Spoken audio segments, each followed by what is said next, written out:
हरे कृष्णा। आइए श्रोताओं, सबसे पहले सुनते हैं श्रीमद् भगवद गीता के तीसरे अध्याय का महत्व और फिर करेंगे अध्याय का पाठ। ओम श्री परमात्मने नमः। श्री भगवान कहते हैं, प्रिय, जन स्थान में एक जड़ नामक ब्राह्मण था जो कौशिक वंश में उत्पन्न हुआ था। उसने अपना जातीय धर्म छोड़कर बनिए की वृत्ति में मन लगाया। उसे पराई स्त्रियों के साथ व्यभिचार करने का व्यसन पड़ गया था। वह सदा जुआ खेलता, शराब पीता और शिकार खेलकर जीवों की हिंसा किया करता था। इसी प्रकार उसका समय बीतता था। धन नष्ट हो जाने पर वह व्यापार के लिए बहुत दूर उत्तर दिशा में चला गया। वहाँ से धन कमाकर घर की ओर लौटा। बहुत दूर तक का रास्ता उसने तय कर लिया था। एक दिन सूर्यास्त हो जाने पर जब दशों दिशाओं में अंधकार फैल गया, तब एक वृक्ष के नीचे उसे लुटेरों ने धर दबाया और शीघ्र ही उसके प्राण ले लिए। उसके धर्म का लोप हो गया था, इसलिए वह बड़ा भयानक प्रेत हुआ। उसका पुत्र बड़ा धर्मात्मा और वेदों का विद्वान था। उसने अब तक पिता के लौट आने की राह देखी। जब वे नहीं आए, तब उनका पता लगाने के लिए वह भी घर छोड़कर चल दिया। वह प्रतिदिन खोज करता, मगर राहगीरों से पूछने पर भी उसे उनका कुछ समाचार नहीं मिलता था। तदनंतर एक दिन एक मनुष्य से उसकी भेंट हुई जो उसके पिता का सहायक था। उससे सारा हाल जानकर उसने पिता की मृत्यु पर बहुत शोक किया। वह बड़ा बुद्धिमान था। बहुत कुछ सोच विचार कर पिता का पारलौकिक कर्म करने की इच्छा से आवश्यक सामग्री साथ ले उसने काशी जाने का विचार किया। मार्ग में 7-8 मुकाम डालकर वह 9वें दिन उसी वृक्ष के नीचे पहुंचा जहाँ उसके पिता मारे गए थे। उस स्थान पर उसने संध्योपासना की और गीता के तीसरे अध्याय का पाठ किया। इसी समय आकाश में बड़ी भयानक आवाज हुई। उसने अपने पिता को भयंकर आकाश में देखा। फिर तुरंत ही अपने सामने आकाश में उसे एक सुंदर विमान दिखाई दिया जो महान तेज से व्याप्त था। उसमें अनेकों क्षुद्र घंटिकाएं लगी थी। उसके तेज से समस्त दिशाएं आलोकित हो रही थी। यह दृश्य देखकर उसके चित्त की व्यग्रता दूर हो गई। उसने विमान पर अपने पिता को दिव्य रूप धारण किए विराजमान देखा। उनके शरीर पर पीताम्बर शोभा पा रहा था और मुनिजन उनकी स्तुति कर रहे थे। उन्हें देखते ही पुत्र ने प्रणाम किया। तब पिता ने भी उसे आशीर्वाद दिया। तत्पश्चात उसने पिता से यह सारा वृतांत पूछा। उसके उत्तर में पिता ने सब बातें बताकर इस प्रकार कहना आरंभ किया, बेटा, देववश मेरे निकट गीता के तृतीय अध्याय का पाठ करके तुमने इस शरीर के द्वारा किए हुए दुष्कृत बंधन से मुझे छुड़ा दिया। अतः अब घर लौट जाओ, क्योंकि जिसके लिए तुम काशी जा रहे थे वह प्रयोजन इस समय तीसरे अध्याय के पाठ से ही सिद्ध हो गया है। पिता के यूँ कहने पर पुत्र ने पूछा, तात, मेरे हित का उपदेश दीजिए तथा और कोई कार्य जो मेरे लिए करने योग्य हो बतलाइए। तब पिता ने उससे कहा, अनग, तुम्हें यही कार्य फिर करना है। मैंने जो कर्म किया है वही मेरे भाई ने भी किया था। इससे वे घोर नरक में पड़े हैं, उनका भी उद्धार करना चाहिए तथा मेरे कुल के और जितने लोग नरक में पड़े हैं उन सब का भी तुम्हारे द्वारा उद्धार हो जाना चाहिए। यही मेरा मनोरथ है।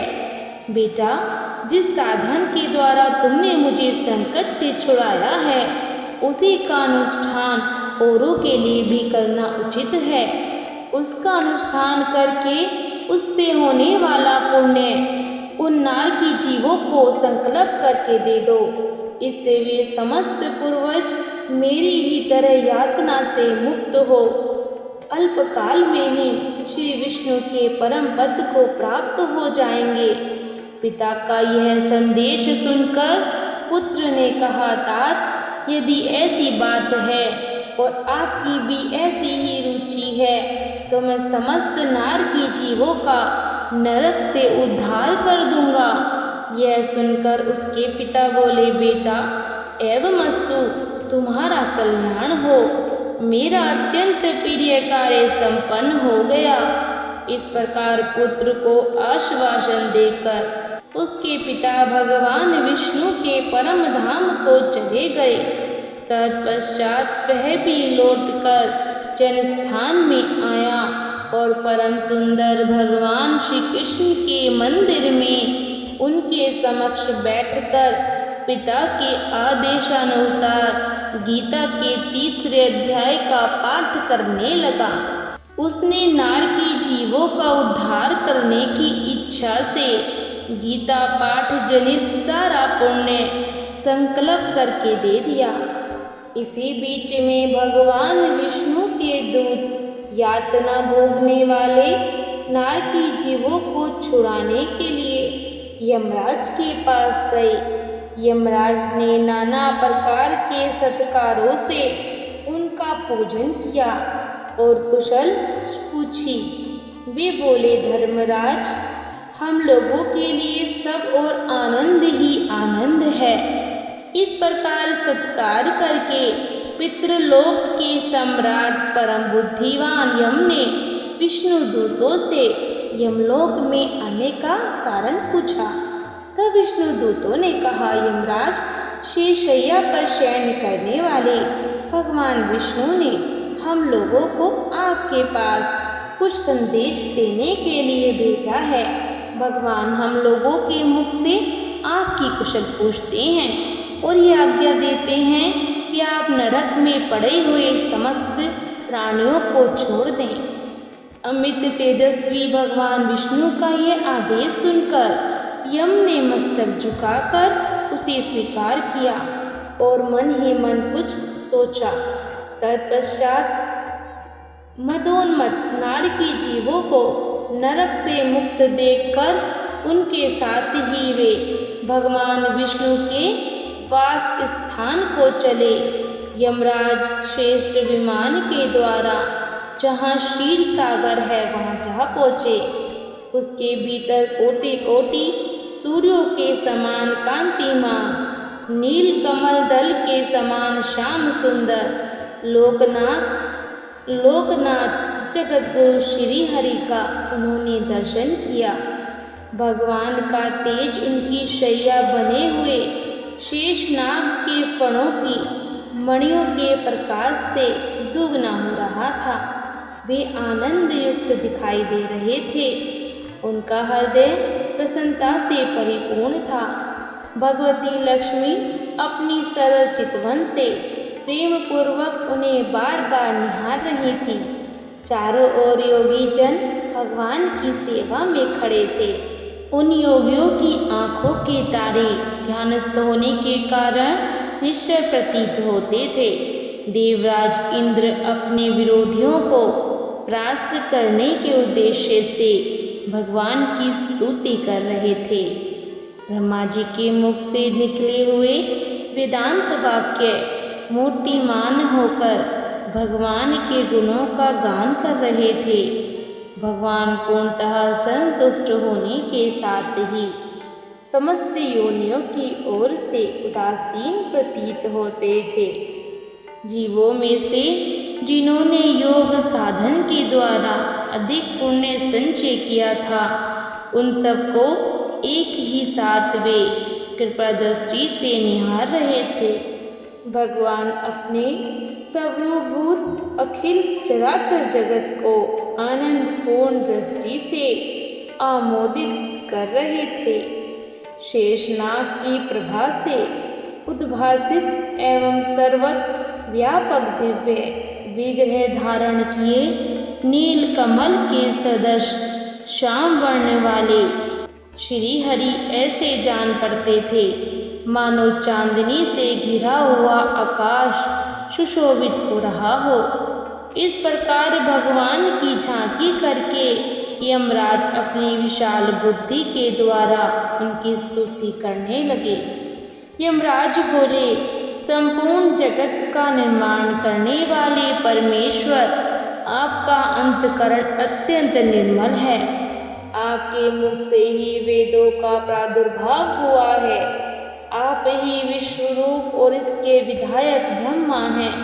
आपको नमस्कार है। अपने बल और वेग के कारण जो अत्यंत दुर्दर्श प्रतीत होते हैं, ऐसे दानवेंद्रों का अभिमान चूर्ण करने वाले भगवान विष्णु को नमस्कार है। पालन के समय सत्वमय शरीर धारण करने वाले विश्व के आधारभूत सर्वव्यापी श्री हरि को नमस्कार है। समस्त देहधारियों की पातक राशि को दूर करने वाले परमात्मा को प्रणाम है।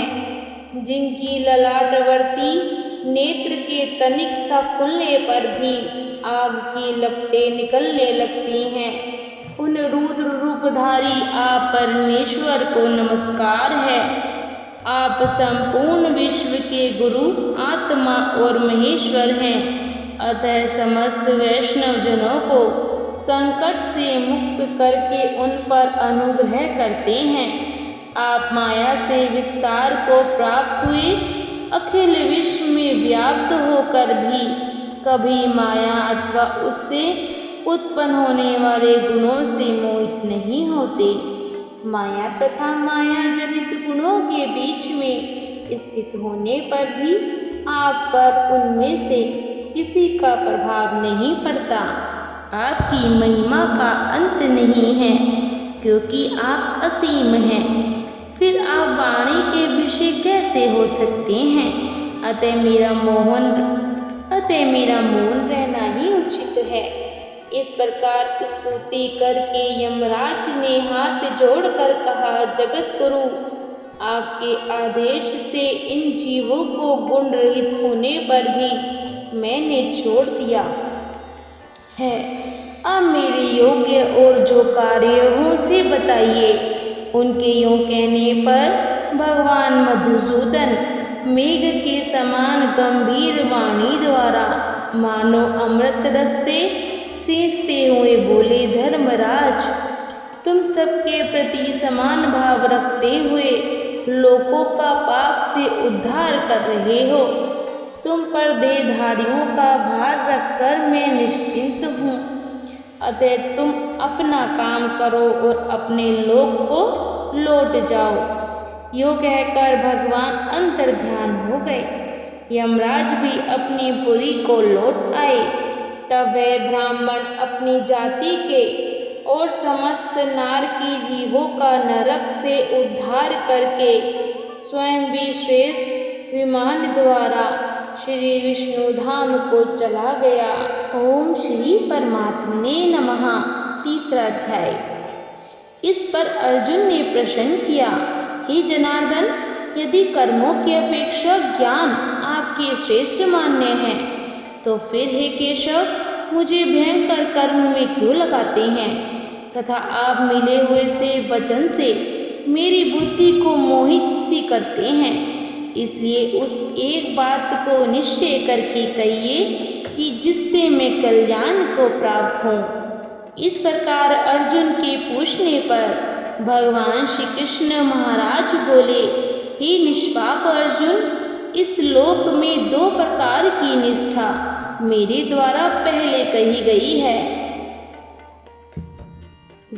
ज्ञानियों की ज्ञान योग से और योगियों की निष्काम कर्म योग से, परंतु किसी भी मार्ग के अनुसार कर्मों को स्वरूप से त्यागने की आवश्यकता नहीं है, क्योंकि मनुष्य न तो कर्मों के न करने से निष्कर्मता को प्राप्त होता है और न कर्मों को त्यागने मात्र से भगवत साक्षात्कार रूप सिद्धि को प्राप्त होता है, तथा सर्वथा कर्मों का स्वरूप से त्याग हो भी नहीं सकता।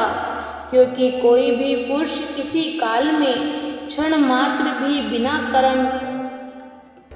कर्म किए नहीं रहता है। निसंदेह सभी पुरुष प्रकृति से उत्पन्न हुए गुणों द्वारा परवश हुए कर्म करते हैं।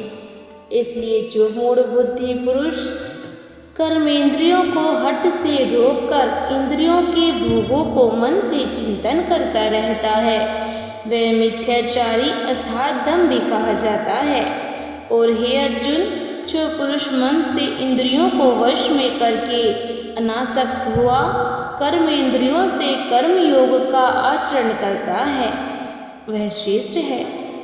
इसलिए तू शास्त्र विधि से नियत किए हुए सर्वधर्म रूप कर्म को कर, क्योंकि कर्म न करने की अपेक्षा कर्म करना श्रेष्ठ है, तथा कर्म न करने से तेरा शरीर निर्वाह भी नहीं सिद्ध होगा।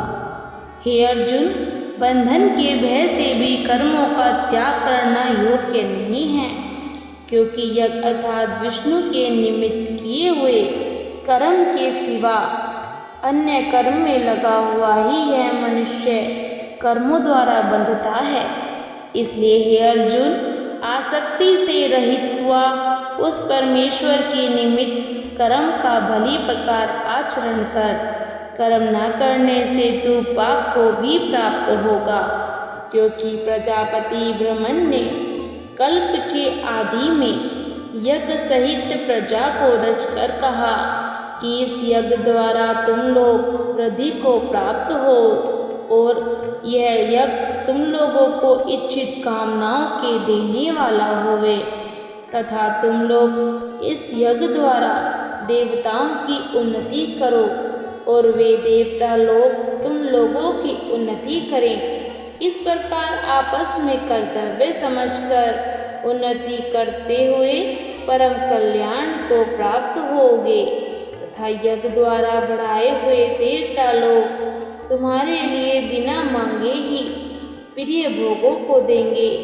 उनके द्वारा दिए हुए भोगों को जो पुरुष इनके लिए बिना दिए ही भोगता है, वह निश्चित चोर है।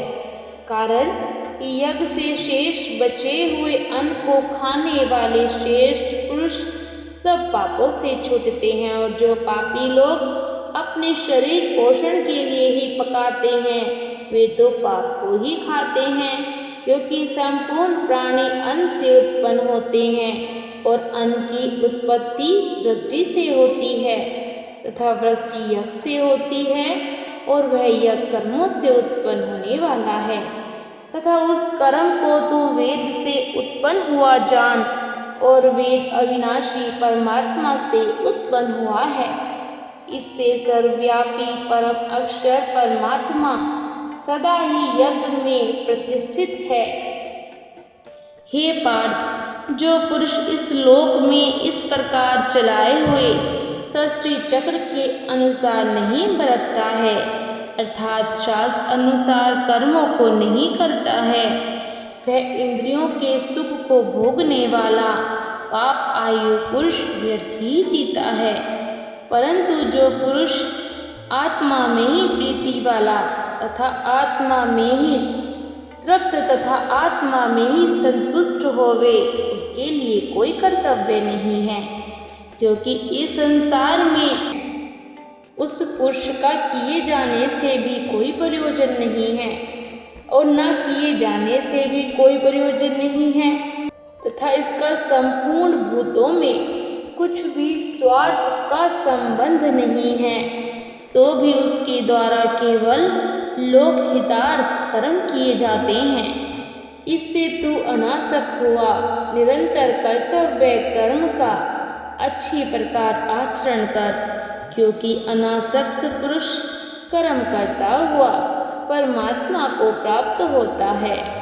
इस प्रकार जनकादि ज्ञानी जन भी आसक्ति रहित कर्म द्वारा ही परम सिद्धि को प्राप्त हुए हैं। इसलिए तथा लोक संग्रह को देखता हुआ भी तू कर्म करने को ही योग्य है, क्योंकि श्रेष्ठ पुरुष जो जो आचरण करता है अन्य पुरुष भी उसके ही अनुसार बरतते हैं। वह पुरुष जो कुछ प्रमाण कर देता है, लोग भी उसी के अनुसार बरतते हैं। इसलिए हे अर्जुन, यद्यपि मुझे तीनों लोकों में कुछ भी कर्तव्य नहीं है तथा किंचित भी प्राप्त होने योग्य वस्तु अप्राप्त नहीं है, तो भी मैं कर्म में ही बरतता हूँ, क्योंकि यदि मैं सावधान हुआ कदाचित कर्म में ना बरतूं, तो हे अर्जुन, सब प्रकार से मनुष्य मेरे बर्ताव के अनुसार बरतते हैं अर्थात बरतने लग जाएं, तथा यदि मैं कर्म ना करूं तो यह सब लोग भ्रष्ट हो जाए और मैं वर्ण संकर का करने वाला हूँ तथा इस सारी प्रजा को हनन करूं अर्थात मारने वाला बनूं। इसलिए हे भारत, कर्म में आसक्त हुए अज्ञानी जन जैसे कर्म करते हैं, वैसे ही अनासक्त हुआ विद्वान भी लोक शिक्षा को चाहता हुआ कर्म करे। ज्ञानी पुरुष को चाहिए कि कर्मों में आसक्ति वाले अज्ञानियों की बुद्धि में भ्रम अर्थात कर्मों में अश्रद्धा उत्पन्न न करे, किंतु स्वयं परमात्मा के स्वरूप में स्थित हुआ और सब कर्मों को अच्छी प्रकार करता हुआ उनसे भी वैसे ही करावे। हे अर्जुन, वास्तव में संपूर्ण कर्म प्रगति के गुणों द्वारा किए हुए हैं, तो भी अहंकार से मोहित हुए अंतःकरण वाला पुरुष मैं करता हूँ ऐसे मान लेता है। परंतु हे महाभाव, गुण विभाग और कर्म विभाग के तत्व को जानने वाला ज्ञानी पुरुष संपूर्ण गुणों में बरतते हैं ऐसा मानकर नहीं आसक्त होता है, और प्रगति के गुणों से मोहित हुए पुरुष गुण और कर्मों में आसक्त होते हैं। उन अच्छी प्रकार ना समझने वाले मूर्खों को अच्छी प्रकार जानने वाला ज्ञानी पुरुष चलायमान ना करे। इसलिए हे अर्जुन, तू ध्याननिष्ठ चित्त से संपूर्ण कर्मों को मुझ में समर्पण करके आशा रहित और ममता रहित होकर संताप रहित हुआ युद्ध कर। हे अर्जुन, जो कोई भी मनुष्य दोष बुद्धि से रहित और श्रद्धा से युक्त हुए सदा ही मेरे इस मत के अनुसार बरतते हैं, वे पुरुष संपूर्ण कर्मों से छूट जाते हैं।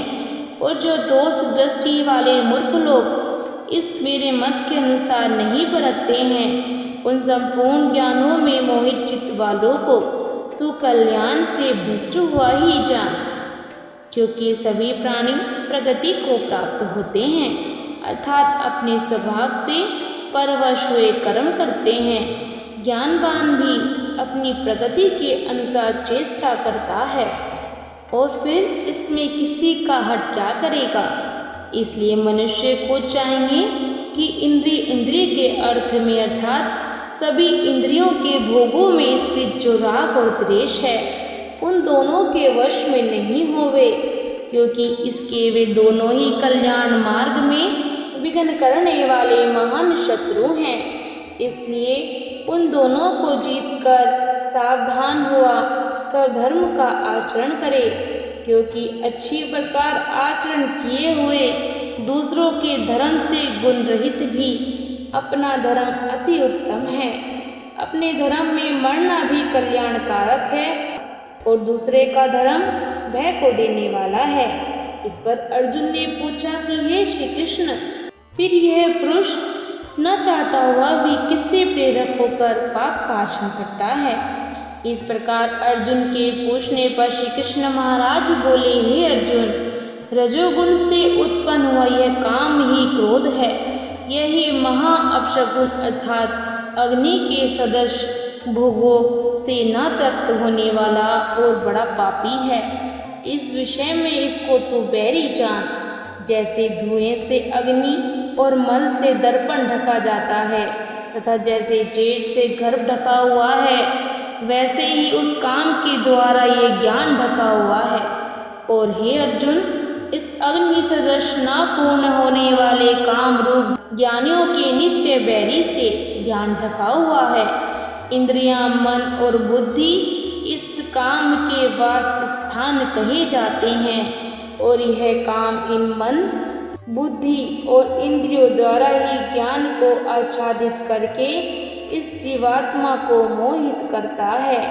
इसलिए हे अर्जुन, तू पहले इंद्रियों को वश में करके ज्ञान और विज्ञान के नाश करने वाले इस काम पापी को निश्चय पूर्वक मार। और यदि तू समझे कि इंद्रियों को रोककर काम रूप बैरी को मारने की मेरी शक्ति नहीं है, तो तेरी यह भूल है, क्योंकि इस शरीर से तो इंद्रियों को श्रेष्ठ, बलवान और सूक्ष्म कहते हैं, और इंद्रियों से परे मन है, और मन से परे बुद्धि है, और जो बुद्धि से भी अत्यंत परे है वह आत्मा है। इस प्रकार बुद्धि से परे अर्थात सूक्ष्म तथा सब प्रकार बलवान और श्रेष्ठ अपनी आत्मा को जानकर और बुद्धि के द्वारा मन को वश में करके, हे महाभाव, अपनी शक्ति को समझकर इस दुर्जय काम रूप शत्रु को मार। श्री कृष्ण और अर्जुन के संवाद में कर्म योग नामक तीसरा अध्याय यहाँ पर पूर्ण हुआ।